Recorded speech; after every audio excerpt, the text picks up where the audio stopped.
तो नमस्कार साथियों, मैं प्रकाश पाठक, आपका स्वागत है मेरे YouTube चैनल्स पे। आज हम मध्य प्रदेश के सतना जिले में स्थित गैवीनाथ धाम से जुड़े हुए मुरली मनोहर मंदिर जो बरैहन तालाब में स्थित है उसके विषय पर चर्चा करने वाले हैं। और उसके लिए आज हम वहाँ के महंत संतोष दास जी के साथ जुड़े हुए हैं। कुछ विवादास्थित पैदा हुई है, कुछ बातें सामने आई हैं, उस चीज की संतुष्टि के लिए आज हम इनके साथ मिलने आए हुए हैं। तो सर्वप्रथम मेरा नमस्कार गुरुदेव महाराज को, ठीक है। और मैं पहले तो संतोष दास जी, मेरा एक खास सवाल है कि हाल ही में जो नरसिंहपुर क्षेत्र पर चर्चाएं चल रही हैं, वहां की जमीन को विवादा स्थिति खड़ी हो रही है, इसका मुख्य कारण क्या है? ये भगवान मुरली मनोहर मंदिर जो है, यहाँ पर सबसे पहले तो 25 वर्ष के लगभग अंदाज में कन्याशाला और कई प्रोजेक्ट आए थे। तत्कालीन मुख्यमंत्री शिवराज सिंह चौहान थे, तो उनको जमीन का अभाव था। हमने कहा कि हमारे पास ऑप्शन है, अगर इस नगर की आवश्यकताएं हैं तो हम महाविद्यालय, हॉस्पिटल, अन्य ऐसे आवश्यक आवश्यकताओं की पूर्ति के लिए जगह सुलभ करा देंगे। तो क्या आपने वो जगह सुलभ कराई? हाँ, जब सक्षम अधिकारियों ने जगह देखने की बात आई तो हमने दिखाया। दूसरी जगह देने की बात आई, लेकिन उनको जब कहीं रिकॉर्ड समझ में नहीं आया और ये लगा कि जगह सरकारी जगह कहीं नहीं है, तो हमने बताया था कि भाई हमारे पास ऑप्शन है और हमारी ज़मीन में है ऐसा ग्राउंड जो सेवा ट्रस्ट की ज़मीन है और उसको हम दे देंगे। तो 1.5 एकड़ की बात आई, तो 1.5 एकड़ की जगह में 1.5 हेक्टेयर में बदल लिए हॉस्पिटल के लिए, और महाविद्यालय में 4 एकड़ की बात आई तो 4 हेक्टेयर में बदल लिए महाविद्यालय के लिए। सरकारी मशीनरी तहसीलदार एवं आरआई पटवारियों की मिली भगत से। अच्छा, मतलब आपने अस्पताल के लिए जगह दी 1.5 एकड़, उसे 1.5 हेक्टेयर में बदल दिया गया। दूसरा, आपने कॉलेज बनाने के लिए जगह दी 4 एकड़, 4 एकड़, वो 4 हेक्टेयर में बदल दिया गया। सर्वप्रथम सबसे पहला सवाल, ये जो मंदिर है मुरली मनोहर जी का मंदिर, ठीक है, ये कितने वर्ष पूर्व है? ये कम से कम इसका जो इतिहास मिल रहा है, सोहावल राजा महाराजा फतेह सिंह जी से पहले ये बर्मगिरी संत परिव्राजक अंतिम योगी राज जो इस स्थान सोहावल के अंतिम महंत हुए थे, और उसी से लगा हुआ ये भगवान मुरली मनोहर मंदिर बहुरियन तालाब पचमठा एवं बड़ा अखाड़ा है, जिसका इतिहास इस तरह से है। वहाँ पर 2 मंदिर हैं यहाँ पर। एक बड़ा अखाड़ा बहुरियन तालाब के पूर्व दिशा में है, और पचमठा जिसमें भगवान मुरली मनोहर हैं और शंकर जी, हनुमान जी, गणेश जी की मूर्तियाँ स्थापित हैं। ये तालाब के पश्चिम भाग में स्थित है। तो ये भगवान मुरली मनोहर मंदिर जी के हिस्से में कितनी जमीन आती है? इस मंदिर भगवान मुरली मनोहर मंदिर के नाम पर मौजा ऐझी एवं मौजा परसौजा खुर्द 2 गांव चढ़े थे। उसकी व्यवस्थाएं महंत करते चले आ रहे थे, जिसमें 2 तरह की अराजियां हैं, महंत एवं मूर्ति। अच्छा, तो इसमें लगभग कितने एकड़ होगी? अब जमीनें तो कम से कम लगता है कि कई गांव सरभंगा वगैरह भी इसमें चढ़े हुए हैं। पे वर्तमान में 80-85 एकड़ जमीन मात्र मंदिर के कब्जे पोजीशन दखल में है, अन्य अतिक्रमण की चपेट में है। अच्छा, 80-85 एकड़ अभी हाँ। जो वास्तविक रूप में दिखाई देती है, हाँ। जिसमें मंदिर से रिलेटेड वर्क होता है ना? हाँ। चलिए, संतोष दास जी, जैसे कि जानकारी के मुताबिक मुझे मिला कि जो ये मंदिर है उसका देख रेख आप करते हैं, ठीक है।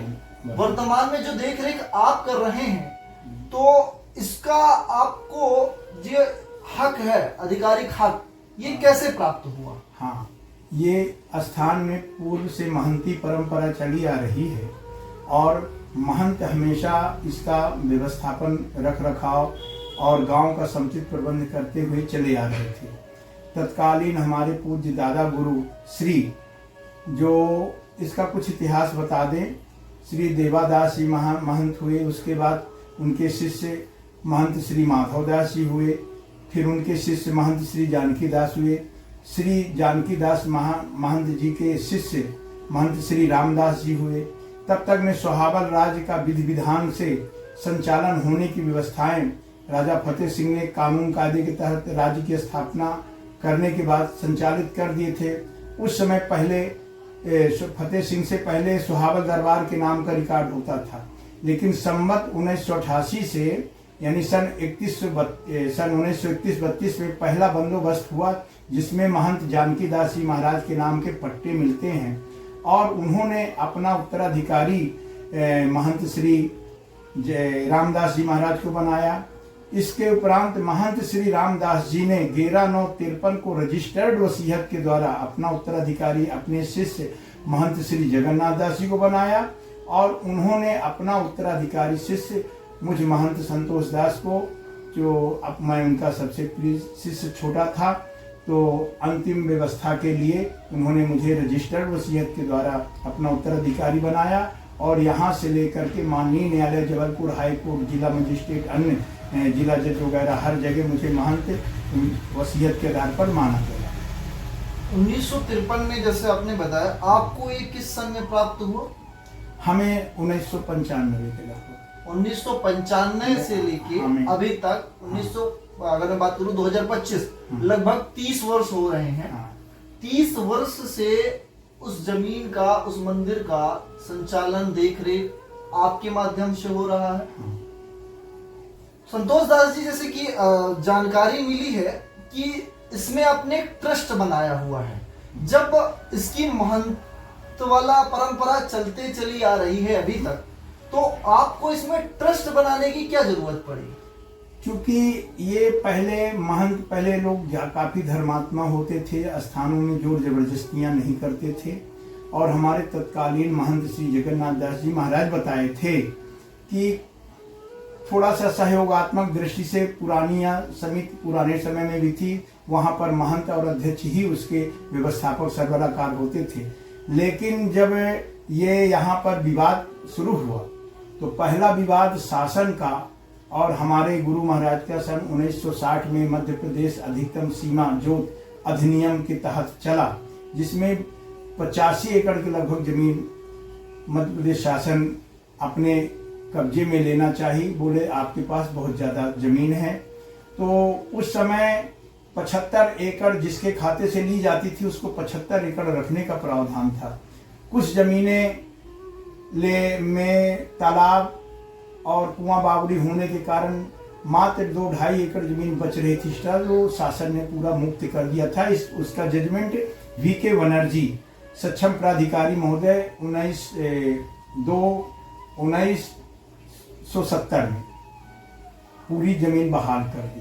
फिर पुनः दोबारा सीलिंग 71-72 के आसपास पुनः चालू कर दी गई, जब मात्र 28 एकड़ जमीन छोड़ी गई, 28 एकड़ 80 जिसमें, और बाकी जमीन में मध्य प्रदेश शासन दर्ज कर दिया गया। वहीं से विवाद आज भी चल रहा है। वरिष्ठ न्यायालयों से विधिवत महंत संतोष दास भगवान मुरली मनोहर मंदिर के पक्ष में स्थगन है, सीलिंग में भी स्थगन है, लेकिन आज दिनांक तक अनुविभागीय अधिकारी महोदय मझगमा से कोई भी सीलिंग के प्रकरण के संबंध की जानकारी आयुक्त महोदय कमिश्नर साहब के यहाँ से मांग पत्र की जा रही है, लेकिन कोई भी रिकॉर्ड नहीं भेजा जा रहा, जिसके कारण तरह तरह के विवाद आए दिन पैदा होते हैं। और यहाँ तक कि पटवारी और तहसीलदार की मिली भगत से एक मौजा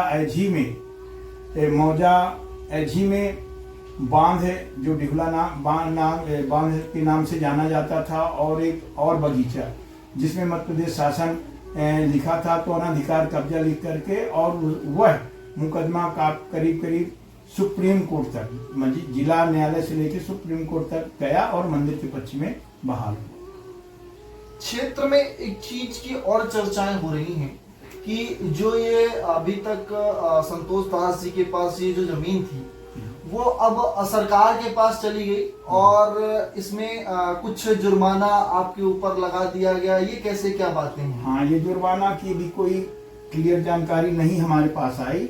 ये जरूर हुआ था कि हमारे और जब महंत जी का साकेत वास हुआ, परलोक गमन हुआ, उसमें 2 दावेदार प्रबल हुए कि हम होंगे उत्तराधिकारी और हम होंगे उत्तराधिकारी। इस तरह का वाद विवाद जब चल रहा था तो हमारा ट्रस्ट का जो गठन मनोइच्छा थी हमारे गुरु महाराज की, उसकी कार्यवाही वैधानिक पूरी नहीं हो पाई थी और दौरान कार्यवाही की उनकी मृत्यु हो जाने के कारण प्रबल दावेदार हमारे और एक गुरु भाई हो गए।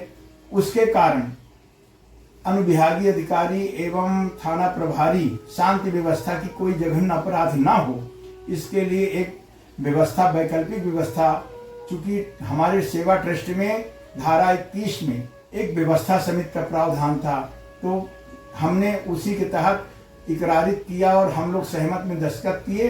इसके बावजूद भी अगला विवादित जो हमारे पक्ष हैं, उन्होंने एक समिति के और समझौते को भी नहीं माना और जोर जबरदस्ती करके जमीन को कब्जा करने लगे या जघन्य अपराध करने के लिए आमादा हुए।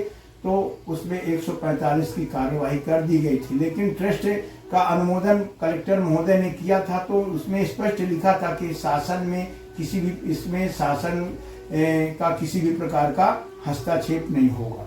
समिति स्वयं अपना काम करे तब तक कि जब तक कि इसका ट्रस्ट का रजिस्ट्रेशन होकर के विधिवत संचालन नहीं होता अथवा वारसानों का निराकरण नहीं होता। इसके बाद भी शासन और कुछ यहाँ पर भूमाफियों के कारण एक तीसरी समिति हमारे बगैर जानकारी के बना दी गई। उस समिति के खिलाफ माननीय उच्च न्यायालय में हमने प्रकरण दायर किया था, जहां पर विधिवत उस समिति को डिलीट कर दिया गया था, लेकिन उसका कुछ ही समय दिन पहले पुनः जजमेंट आया, हमारा आवेदन खारिज हुआ, जिसको लेकर के ये तरह तरह की चर्चाएं कर रहे हैं। जैसे कि आप बता रहे हैं कि ये जमीन आपको प्राप्त हुई, ठीक है, तो इसका कोई रिकॉर्ड है जिसके माध्यम से ये सिद्ध हो कि ये जो जमीन है आपको उनके माध्यम से प्राप्त हुई? हाँ, इस विषय पर टी धर्माराव और एसडीएम गंगेले यानी जो जिला सतना कलेक्टर और अनुविभागीय अधिकारी के पद पर सेवारत थे, उन्होंने सारा रिकॉर्ड देखने के बाद उन्होंने एक सलाह दिया था कि आप इसका विधिवत ट्रस्ट बना लें, आपका रजिस्ट्रेशन हम करवा देंगे। और वही प्रक्रिया करने कराते के दौरान तब तक उनका स्थानांतरण होने के बाद अनुविभागीय पुनः जिला अध्यक्ष कलेक्टर एक धर्मादा जिसको कहना चाहिए, बड़े धार्मिक प्रवृत्ति श्री के खरे आए और उन्होंने सारी गतिविधियों को सुन समझ कर विधिवत ट्रस्ट का रजिस्ट्रेशन करा दिया। बोले आपकी और कोई भावनाएं, तो हमने कहा इस नगर में कुछ आवश्यकताएं होंगी तो उसकी हम पूर्ति इस अपने सेवा ट्रस्ट के माध्यम से करेंगे। और उसी को लेकर के हमने जनहित में 1.5 एकड़ में हॉस्पिटल एवं महाविद्यालय, कन्याशाला, हॉस्पिटल आदि के लिए जगह देने का दृढ़ संकल्पित ले रखे थे। लेकिन इधर वो जमीनों का ट्रस्ट में वरिष्ठ होने का विधिवत इश्तहार गजट नोटिफिकेशन राजपत्र में प्रकाशन कराने के बाद कलेक्टर महोदय ने उसको रजिस्ट्रेशन कर दिया।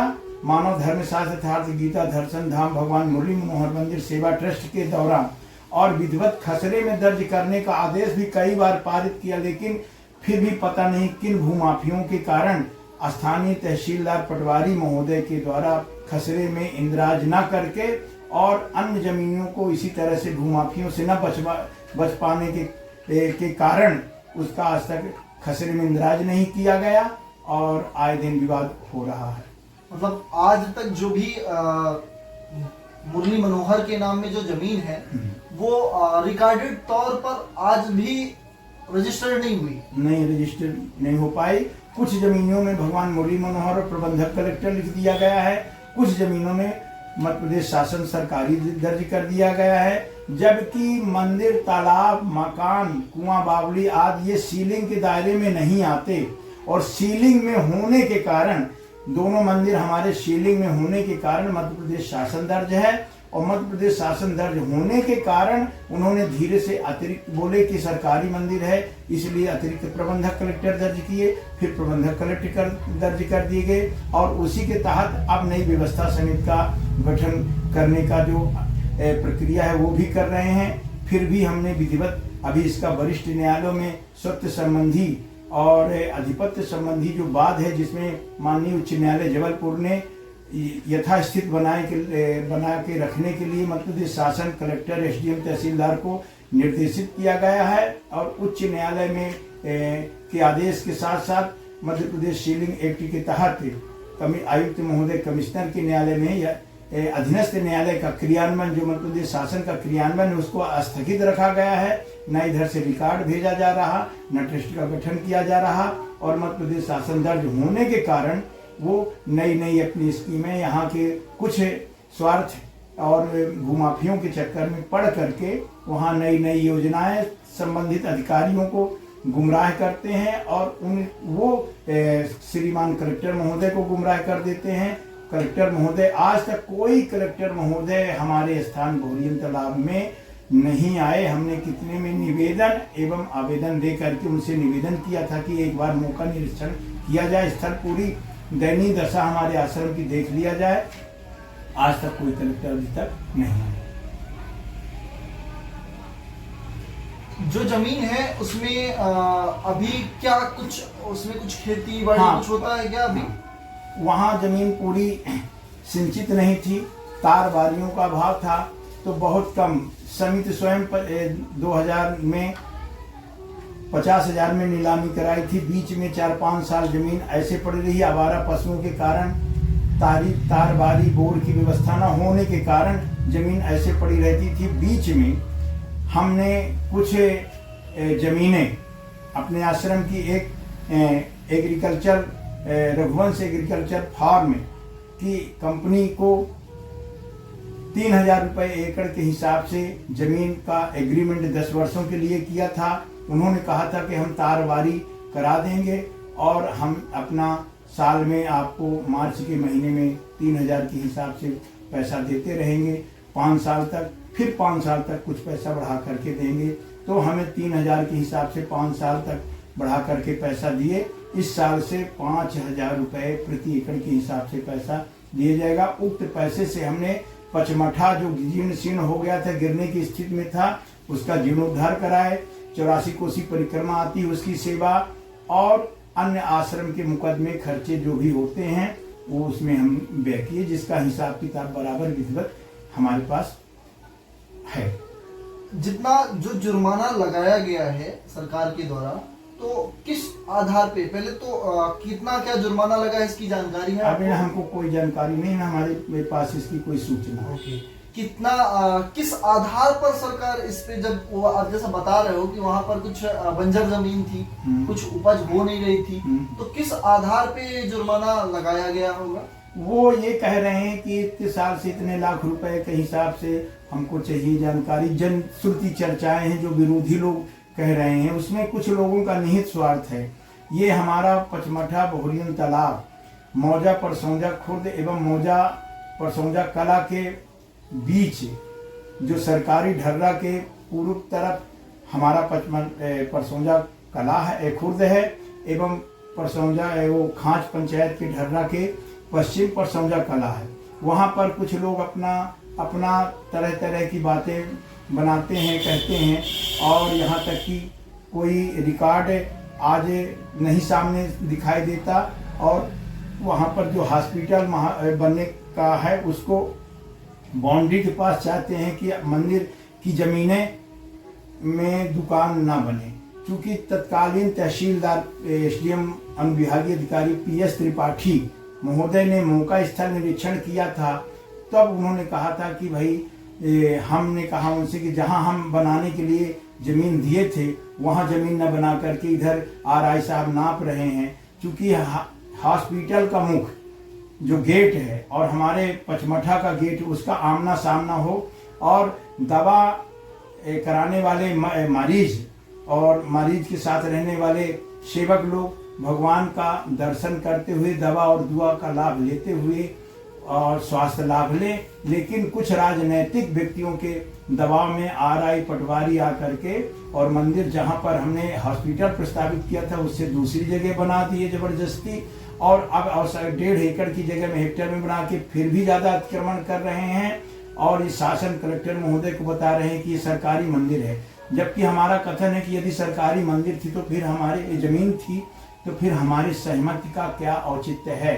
भला आप लोग ही बताइए, कानून कायदा और सब जनमानस श्रुति समझना चाहिए कि जब शासन की जागीर है, संपत्ति है, तो फिर हमारे सहमति की क्या आवश्यकता है। देखिए, ये सारी जो चीजें बातें हुई हैं, तो इस पर आपके द्वारा अब क्या किया जा रहा है जिससे कि इसका निराकरण हो?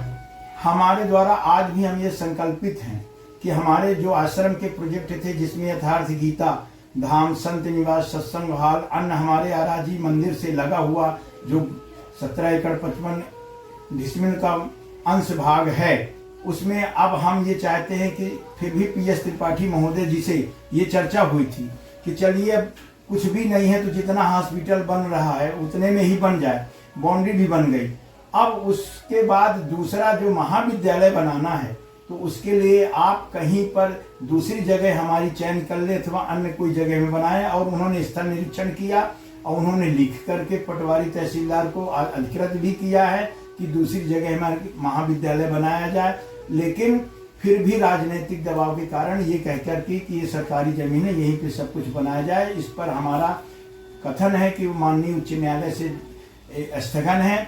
और यदि ये कहते हैं, इस नगर के लोग नहीं चाहते कि इस जगह में ऐसी चीज़ों का निर्माण हो पाए, इस नगर का भविष्य तय हो पाए बच्चों को अध्ययन करने के लिए, पढ़ने के लिए, तो पहले शासन को ये निराकरण कि न्यायालय के आदेश की प्रतीक्षा करनी पड़ेगी कि ये मंदिर सरकारी है, जमीन सरकारी है कि अथवा मंदिर की है कि किसकी है।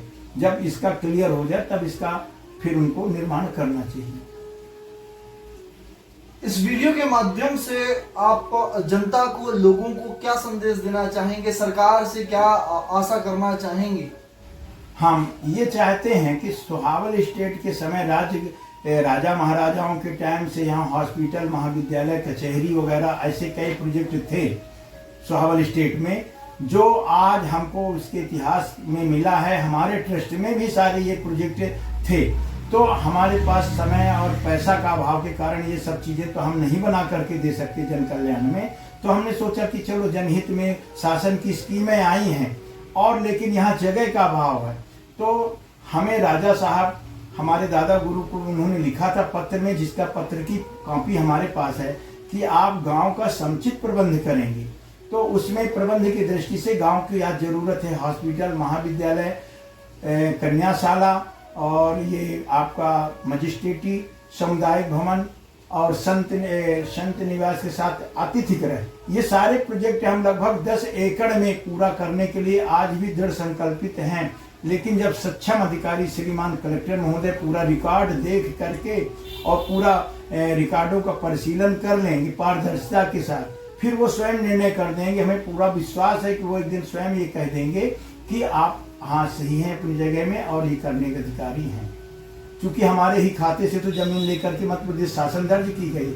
यदि सरकारी जमीन होती तो फिर सीलिंग क्यों लगाया जाता हमारे महंतों और मंदिरों के ऊपर, और सीलिंग प्राइवेट प्रॉपर्टी पर लगती है, सरकारी पे नहीं। हमने एक बार हमारे दादा गुरु सन 1960 में उपगृह मंत्री महोदय को एक आवेदन दिए थे, उसने कि हमें इस मंदिर का प्रबंध संचालन के लिए कुछ किया जाए। तो उन्होंने, उपगृह मंत्री महोदय ने कलेक्टर को लिखा था। कलेक्टर महोदय ने साफ साफ लिखित में पत्र दिया था कि चूंकि आपने दरख्वास्त बाबत राग भोग उपगृह मंत्री महोदय के जनसंपर्क में आप संप्रेषित किए थे, उसमें आपको सूचित किया जाता है कि चूंकि यह मंदिर अशासकीय है, अतएव भोग प्रबंध की व्यवस्था नहीं की जा सकती। और वर्तमान में सुहावल स्टेट के 14 मंदिरों की सूची में हमारा स्थान बहुरियन तालाब भगवान मुरली मनोहर का मंदिर नहीं है, और न ही सतना जिला के शासन संधारित मंदिरों की सूची में हमारा मंदिर सरकारी दर्ज है। यह प्राइवेट अपना महंतों के द्वारा स्वनिर्मित स्थान है, स्वनिर्मित मंदिर है। यहाँ पर केवल राजा सभा सिंह जो सभापुर नगर बसाए थे, और यहाँ शंकर जी गैबीनाथ मंदिर का जीर्णोद्धार कराए थे। साथ में गैबीनाथ मंदिर से लगा हुआ पश्चिम की दिशा की ओर एक गढ़ी है और बारादरी है, वो सभा सिंह राजा के द्वारा निर्माण कराया गया था। उन्हीं की धर्म पत्नी के नाम से बहुरियन तालाब के नाम से बहुरियन तालाब का निर्माण का रिकॉर्ड इतिहास मिलता है। इसके अलावा अन्य कोई रिकॉर्ड नहीं है। यदि किसी के पास यदि कोई रिकॉर्ड है तो वो सामने न्यायालय में कलेक्टर महोदय के सामने रख करके बतावें कि इसका निर्माण शासन ने कराया है अथवा कलेक्टर ने कराया है या मध्य प्रदेश सरकार ने कराया है, तो हम जो समाज निर्णय कानून कर देगा उसको हम मानेंगे तथा इस गांव की आवश्यकताओं को पूर्ति करने दें। और हमारा निश्चित है कि यहाँ पर अच्छे संत 2013 से 84 कोसी परिक्रमा भी है और विश्व गुरु परमहंस स्वामी हमारे यथार्थ गीता के प्रणेता योगेश्वर श्री अड़गड़ानंद जी महाराज का पदार्पण हुआ था, तब से यहाँ 84 कोसी परिक्रमा थी। कृष्ण भगवान का मंदिर है, शंकर जी, हनुमान जी, राम लक्ष्मण जानकी, ये सब प्राण प्रतिष्ठित मूर्तियां वहां पर हैं और उन्हीं के परमात्मा की श्री मुख की वाणी यथार्थ गीता, जिसका हम प्रचार प्रसार करते हैं, धर्म उपदेश देते हैं। महंत शासन की नौकर की श्रेणी में नहीं आता, ना महंत की नियुक्ति शासन के द्वारा या कलेक्टर के द्वारा की जाती है। केवल सरकारी पुजारी या वेतनभोगी पुजारी जिसकी नियुक्ति शासन, कलेक्टर अथवा अधीनस्थ संस्थाएं शाखाएं कोई भी करते हैं, लेकिन महंत स्वयं स्वतंत्र होता है, उसकी नियुक्ति केवल महंत ही करते हैं। ये कानून सम्मत बात है, कानून के उसमें भी आता है। चलिए, तो जैसे कि हमने इस चर्चा पे सारी चीजों को विस्तार पूर्वक देखा, तो अब जो वीडियो देख रहे हैं वो इस क्षेत्र से ही है, हमारे आसपास से हैं, वो भली भांति जानते हैं कि ये जो बातें हैं कितनी बातें सत्य हैं।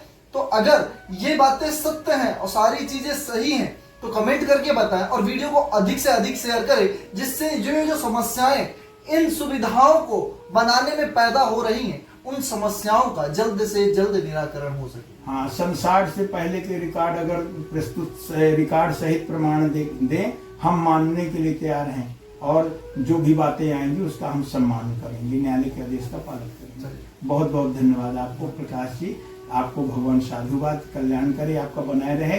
धर्म सत्य के लिए आप एक मीडिया जो होता है या आप जैसे जो सेवा दे रहे हैं, उससे समाज को एक नई दिशा मिलेगी, आने वाली पीढ़ी का उद्धार होगा। और यहाँ एक सुंदर हमारा तो कल्पना है कि इस नगर बिरसिंहपुर गैबीनाथ से लगा बहुरियन तालाब, हम ये आपसे पुनः कहते हैं, दृढ़ संकल्पित हैं कि इस नगर को महान धार्मिक स्वर्णिम महानगर बनाने का सपना मन में रखे हैं, वो अंतिम सांस तक पूरा करने के लिए प्रयास करेंगे।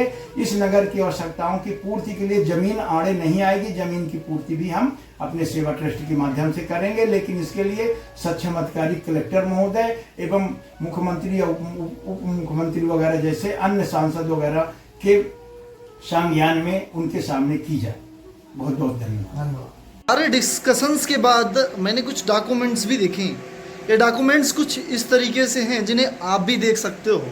इन डॉक्यूमेंट्स को देखने के बाद कुछ तो बातों में सच्चाई है, ये समझ में आता है। अब इस डॉक्यूमेंट्स को देख के आप भी बताएं कि कितनी सच्चाइयाँ हैं और क्या फैसला होना चाहिए, क्या सही होना चाहिए।